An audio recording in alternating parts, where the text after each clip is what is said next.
ধনী দরিদ্র সবার জন্য দিনব্যাপী ঈদ উৎসবের আয়োজন করেছে চট্টগ্রাম মেট্রোপলিটন পুলিশ ও বিদ্যানন্দ।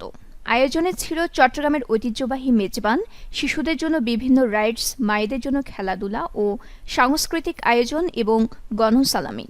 আজ ঈদের দ্বিতীয় দিন এই আয়োজন শুরু হয়েছে নগরীর বাকলিয়াস্থ অভিজাত রাজবাড়ী কনভেনশন সেন্টারে। সকাল 11টায় এই আয়োজন উদ্বোধন করেন Chattogram metropolitan police commissioner Krishnapada Roy. সেখানে নগরীর ছিন্নমূল ও নিম্ন আয়ের প্রায় 1000 মানুষ অংশগ্রহণ করেন। তাদের বেশিরভাগ শিশু, মহিলা ও বৃদ্ধ।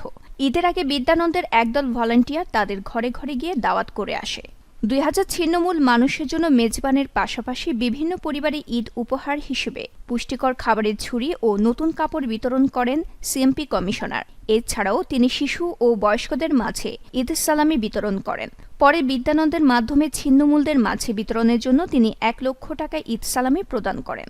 পরে তিনি ছিন্নমূল শিশুদের সাথে এক টেবিলে আহার করেন এবং সবার শেষে বিভিন্ন খেলাধুলায় অংশগ্রহণ করেন ও গণমানুষের সাথে ঈদ শুভেচ্ছা বিনিময় করেন। প্রধান অতিথির বক্তব্যে তিনি বলেন, বিভিন্ন উৎসবের আনন্দ সুবিধা বঞ্চিতদের মাঝে ছড়িয়ে দিতে বিদ্যানন্দ যে সকল উদ্যোগ গ্রহণ করে তার অংশীদার হতে পেরে সিএমপি পরিবার খুবই আনন্দিত।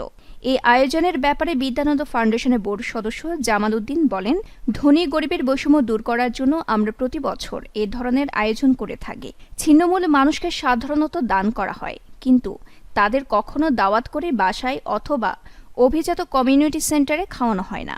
বৈষম্য শুধু আর্থিক হয় তা না, মনের বৈষম্য বা চিন্তার বৈষম্যই সবচেয়ে বড় বৈষম্য। এই আয়োজনের মাধ্যমে আমরা সেটি ভাঙতে চেয়েছি।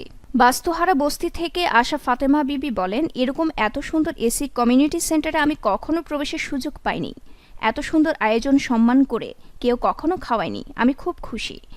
অনুষ্ঠানে আরও উপস্থিত ছিলেন উপপুলিশ কমিশনার আব্দুল ওয়ারেস সহ সিএমপি ও বিদ্যানন্দের বিভিন্ন পর্যায়ের কর্মকর্তাবৃন্দ। নিউজ ডেস্ক, দৈনিক পূর্বকোণ।